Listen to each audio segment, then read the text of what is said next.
Hi, I'm Mark Spenny, President and CEO of CEFCU. One of the best ways to avoid being a victim of a scam or identity theft is to learn about different types of scams, what some of the danger signs are, and some of the things that many scams and crooks have in common. As part of CEFCU's continued focus on financial education, we recently started hosting periodic seminars to help make members and our communities aware of the improving ways con artists are trying to defraud people.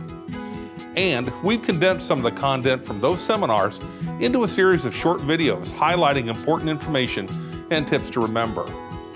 Our hope is that by watching these short sessions, members of all ages, everywhere, will be more aware of what to watch out for and better equipped to protect yourself from becoming a victim of a scam. Thanks for taking a few minutes to watch. We hope you find them helpful.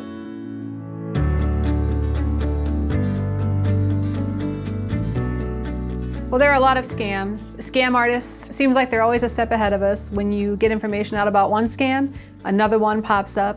Scams all have one thing in common. They're all attempting to defraud the victim of their money on a permanent basis. Since about 2012, the financial crimes have really increased. I would say 45 to 50% of the cases that the investigation unit Washington receives have some sort of financial crime impact. So common scams we see are the IRS scams. You owe back taxes. If you don't pay them right now, you're going to go to jail. The Ameren scam, claiming that you owe a lot of money to Ameren or they're going to shut your electricity off.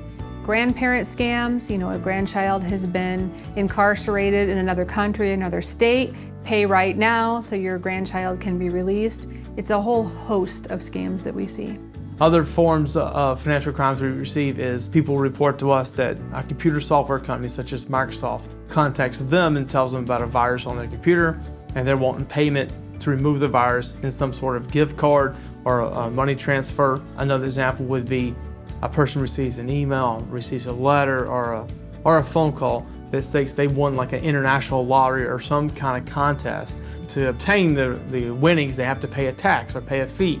And that fee is usually, a couple $100 to a couple $1,000, and the perpetrators want a wire transfer or money, some way to quickly get the money from the victims. Another scam that we have seen here in Peoria is the missing jury duty scam. That's done through a spoofed phone call. A while back where people were spoofing police department phone numbers. What I mean by that is they were making their phone number show up on the caller ID as like the Washington Police Department or another police department. An unsuspecting person has a phone call that says you missed jury duty from the local sheriff's office or police department, and you need to turn yourself in.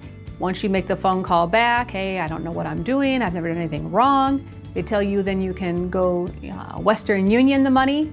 It's a huge red flag because obviously you do not have a warrant for your arrest for missing jury duty.